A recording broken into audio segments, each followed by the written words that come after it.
오늘 아침 우리에게 주시는 하나님의 말씀입니다. 구약성경 창세기 19장 말씀인데요. 창세기 19장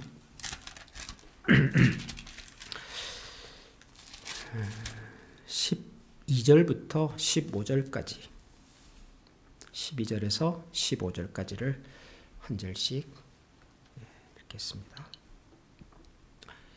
12절부터 그 사람들이 롯에게 이르되 이 외에 네게 속한 자가 또 있느냐? 네 사위나 자녀나 성 중에 네게 속한 자들 다 성 밖으로 이끌어 내라. 그들에 대한 나의 부르짖음이 여호와 앞에 크므로 여호와께서 이곳을 멸하시려고 우리를 보내셨나니 우리가 멸하리라.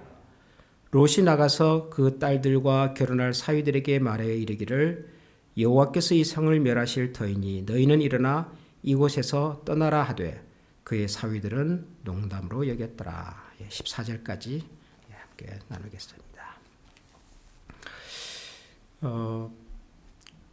그 소돔에 관한 이야기는 참 당황스럽습니다.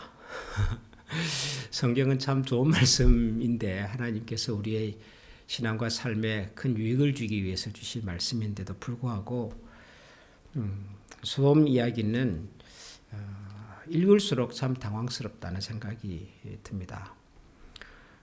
우선 소돔과 고모라가 문제가 많은 도시다 하는 것은 성경이 분명하게 우리에게 얘기를 하고 있고 또 하나님께서 그런 죄악이 더 이상 하나님의 인내를 허락하지 않을 만큼 관영해서 결국 하나님께서 그 소돔과 고모라를 이제 심판하신다는 것도 충분히 이해가 되고요. 그래서 하나님께서 두 천사를 이제 롯이 살고 있었던 이제 소돔에 보내셔서 소돔과 롯과 그 가족들을 이제 방문하게 하는 이 장면까지는 큰 어려움이 없이 이해가 됩니다. 문제는 이제 그 다음부터인 거죠. 낯선 사람들이 롯의 가정을 방문했다는 소식을 듣고 그 소돔에 살던 사람들이 롯의 집으로 몰려와서 그 낯선 사람들을 끌어내라, 내어놓아라. 우리가 그들을 상관하겠다라고 말을 하고 롯은 또 그렇게 자기 집에 찾아와서 그렇게 아주 소란스럽게 하는 사람들에게 이렇게 하지는 마십시오. 우리 집에 들어온 손님인데 손님에게 이러는 법은 없습니다. 대신에 내가 남자를 가까이 하지 아니한 두 딸이 있으니까 그 딸들을 여러분들에게 내어주겠습니다. 롯이 그런 제안을 하지 않습니까?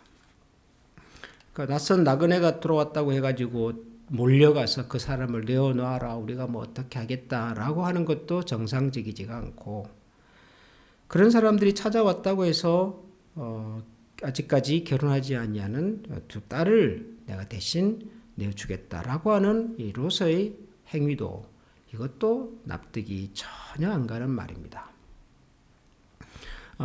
결국 하나님께서 개입을 하셔서 롯의 가정을 찾아왔던 사람들의 눈을 멀게 하시고 결국 롯과 그 가족들은 무사히 그 위기를 벗어나게 됩니다. 이 모든 상황이 끝나고 난 다음에 하나님께서 롯에게 말씀하신 장면입니다. 오늘 우리가 읽은 내용은 사람들이 이제 롯에게서 다 떠나고 난 다음에 롯의 가정을 방문했던 분들이 롯에게 이렇게 얘기를 한 거죠. 너희 가족 모두를 데리고 성 밖으로 끌어내라. 그들에 대한 부르짖음이 여호와 앞에 크므로 하나님께서 이곳을 곧 멸하실 것이다. 그래서 롯이 나가서 그 딸들과 또 결혼할 사위들에게 같이 나가자라고 했다는 거죠. 그런데 14절 마지막에 보면 또 사위들의 얘기도 참 의외입니다. 사위들은 그 아버지의 말을 롯의 말을 농담으로 여겼다. 그렇게 얘기를 합니다. 낯선 사람이 찾아왔다고 쫓아가서 아우성 지르는 사람들, 그런 사람들이 찾아왔다고 해서 자기 두 딸을 내어주겠다고 제안하는 롯, 그리고 이런 위기를 충분히 설명하고 난 다음에 이 성을 나가자고 말하는 롯의 얘기를 농담으로 듣는 예비 사위들, 뭐 이런 사람들의 이야기들을 보면서 도대체 어디서부터 문제가 잘못됐을까, 그런 생각을 해봅니다. 소돔과 롯 자체는 뭐 죄악에 관영한 도시다, 그건 뭐 그렇다 칩시다. 근데 성경의 관심은 소돔과 고모라에 있는 건 아니지 않습니까? 롯에게 있는 거거든요. 롯과 그 가정에 있는 것이거든요. 그 이유는 이 사건 앞에 하나님께서 두 천사를 아브라함에게 먼저 보내지 않습니까? 그래서 앞으로 롯에게 어떤 일이 날 건지를 얘기해 줬을 때 아브라함이 간절하게 부탁을 하지요. 그 성에 몇 사람이 있으면 그래도 하겠습니까? 자기 조카 롯이 사는 곳이니까 하나님 앞에서 간절하게 그렇게 당부를 하고, 아브라함이 롯에 대한 그 참 사랑과 애정은 각별했던 것 같아요. 우리가 지난주에도 살폈지만 그 잡혀갔다는 얘기를 듣고 자기 집에서 길렀던 그런 종들을 데려가서 목숨을 걸고 구해오지 않습니까? 그러니까 지금 성경의 관심은 롯에게 있는 거거든요. 근데 롯은 자기를 찾아왔던 그 낯선 사람들을 폭행하려고 하는 사람들에 대해서 자기 딸들을 내어주겠다, 그렇게 얘기를 하고, 그리고 가족이 될 뻔했던 이 사위들은 또 그런 상황을 농담으로 여기고,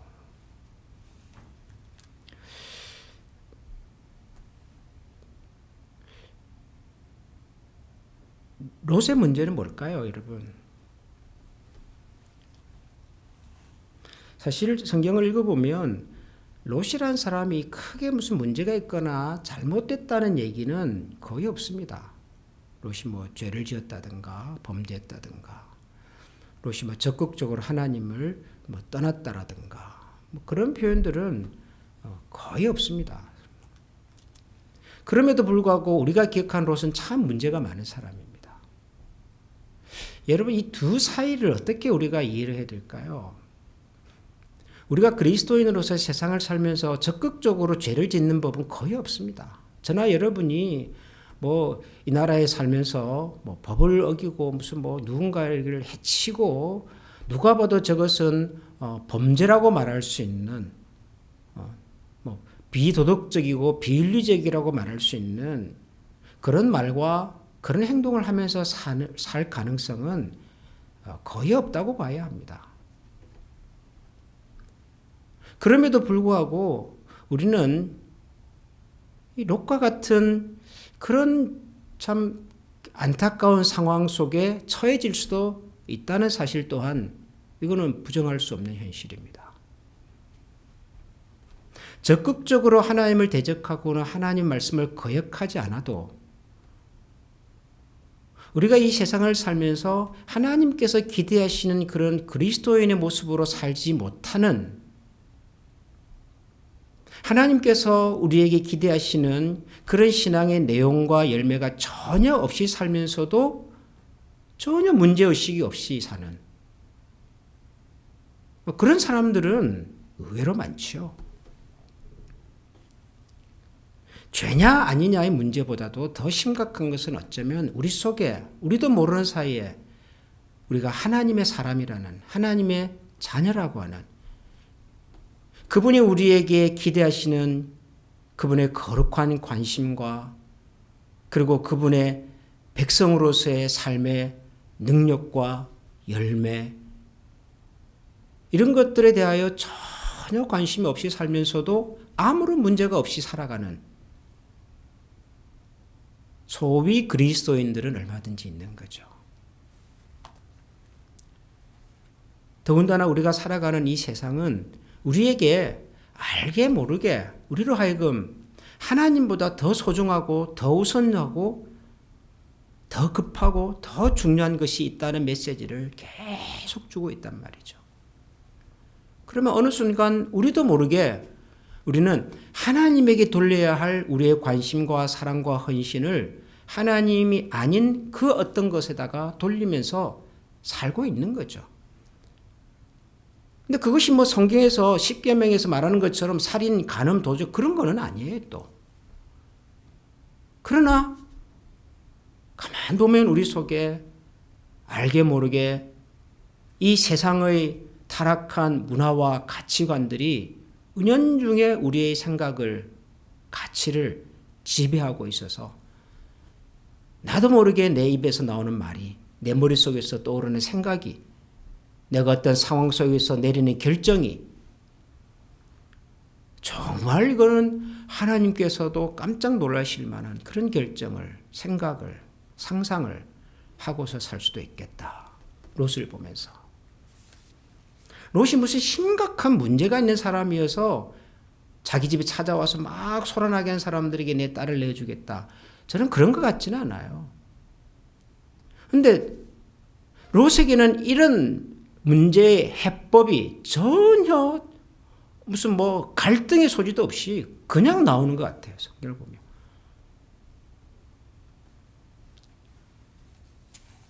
우리가 신앙생활을 하면서 고민하지 않는 거죠. 내가 살고 있는 이 세상의 환경이, 내 주변을 에워싸고 있는 영적 환경이라고 하는 것이 지금 어떤 것인지, 어디로 흘러가고 있는 건지, 이 속에서 나는 그리스도인으로서의 그런 거룩한 본성을, 거룩한 내 마음의 자리를 지금 지켜낼 수 있는 건지.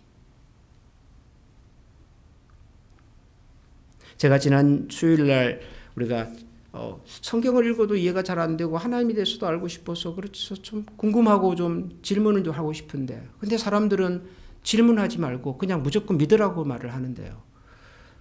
그게 맞습니까? 네, 이런 질문에 대한 얘기를 좀 해보지 않았습니까? 무조건 믿어라. 무조건 믿으라는 말은 뭐죠? 의심하지 말라. 하나님에 대해서, 말씀에 대해서. 물론 우리가 의심하지 말아야 될 영역이 있기는 합니다만, 그러나 많은 경우에는 우리가 질문해야 되거든요. 의심해야 되거든요. 하나님 이게 맞습니까? 지금 제 앞에서 펼쳐지는 이 상황에 대해서 지금 제가 가지고 있는 이런 고민이, 이런 마음의 어떤 불안함이, 혹은 제가 생각하는 이 해법이 하나님 맞는 겁니까? 질문을 해봐야죠. 하나님 앞에서. 근데 우리가 잘 질문하지 않아요. 질문하지 않는 이유 중에 하나는요, 우리가 생각하지 않기 때문입니다. 생각을 하고 질문을 하면 어려워요. 복잡해지고요. 그리고 나에게 책임이 막 돌아오는 것 같아요. 질문 안 하면요, 생각 안 하면요, 그냥 따라가면 되는 거죠. 그러니까 우리가 신앙생활을 하면서 많은 경우에 그냥 따라만 가려고 그래요. 주는 대로 그냥 다 받아서 그냥 쫄쫄쫄쫄 그냥 그렇게 가기를. 근데 그 길이 잘못될 수도 있잖아요. 그 길이. 롯은 소돔에 살면서 고민했어야 했습니다. 이 도시가 나에게 베풀어주는 여러 가지 혜택이 있는 것은 사실이지만, 양들을 기르기도 적합하고 안전하고 세련됐고 여러 가지 면에서 내게 누리는 그런 혜택들이 많지만, 동시에 이 도시가 나에게 던지는 이 메시지, 환경들, 이런 것들이 과연 맞는 건지, 과연 내가 이곳에서도 하나님을 신실하게 섬길 수 있는 것인 건지, 저들이 나에게 보여주는 것들에 대해서 내가 그냥 그대로 따라가야만 하는 건지 생각했어야죠. 고민했어야죠. 그런 생각과 고민이 없는 롯은 우리가 아는 그대로 딸들을 내어주려고 그러고 데리고 나가서 나중에 또 기가 막힌 사건이 또 벌이지 않습니까? 하나님께서 저와 여러분의 마음의 눈을 열어서 하나님의 말씀의 그 신비한 법도 보게 해주시고, 동시에 우리가 살아가는 이 세상이 가지고 있는 영적인 환경들을 잘 분별할 수 있는 지혜의 마음을 주시도록 같이 기도하고 싶습니다. 오늘도 하나님께서 우리에게 주신 우리 주변의 여러 환경들 속에서 우리가 하나님의 백성으로서 지켜야 할 우리 신앙의 가치, 타협하지 않고 그 가치는 끝까지 지키고, 그러면서도 세상에 흩어져 사는 우리 모든 그리스도인들이 서로서로를 격려하고 위로해서 혼자서는 어렵겠지만 함께 이 세상의 어두운 문화 속에서 넘어지거나 타협하지 않고 굴복하지 않고 그리스도의 신실한 사람으로 살아갈 수 있기를 간절히 소원합니다. 기도하겠습니다. 하나님, 누가 뭐라고 해도 우리가 살아가는 이 세상은 참 많은 것들이 좋아졌고 발전했고 편리해졌고 예전에 비하면 정말 천국 같다는 생각이 들 만큼 모든 환경들이 좋아진 것은 사실입니다. 그럼에도 불구하고 이런 좋아진 세상을 살아가는 저희들에게는 매일매일 고민이 있고 매일매일 갈등이 있고 매일매일 풀어야 할 숙제들이 있습니다. 하나님, 우리가 그리스도인으로서 살아가는 이 세상이 우리가 기대하고 우리가 원하는 모습으로 가지 못할 때마다 우리는 좌절하고 답답해하고 때로는 포기하고 분노할 때가 있습니다. 하나님 아버지, 그럴 때마다 저희들에게 우리가 누군지 그리고 우리 곁에 계신 하나님께서 어떤 분이신지 하나님은 우리 모두에게 어떤 기대와 어떤 소망과 또 어떤 계획을 가지고 계시는지를 자주 물어보고 자주 들어보고 그리고 그 하나님의 마음과 생각에 우리의 마음과 생각을 맞추어 살아갈 수 있는 주님의 자녀들이 다 되게 하여 주시옵소서. 늘 불안하고 늘 부족하고 늘 고민이 많지만은 성령 하나님은 우리에게 지혜의 영으로 동행해 주시는 분이시니 그 주님의 손을 붙들고 오늘도 함께 일어나 이 세상을 신실하게 감당하는 주의 자녀들 다 되게 하여 주옵소서. 예수님 이름으로 기도합니다. 아멘. 하늘에 계신 우리 아버지, 아버지의 이름을 거룩하게 하시며 아버지의 나라가 오게 하시며 아버지의 뜻이 하늘에서와 같이 땅에서도 이루어지게 하소서. 오늘 우리에게 일용할 양식을 주시고 우리가 우리에게 잘못한 사람을 용서하여 준 것 같이 우리 죄를 용서하여 주시고 우리를 시험에 빠지지 않게 하시고 악에서 구하소서. 나라와 권능과 영광이 영원히 아버지의 것입니다. 아멘.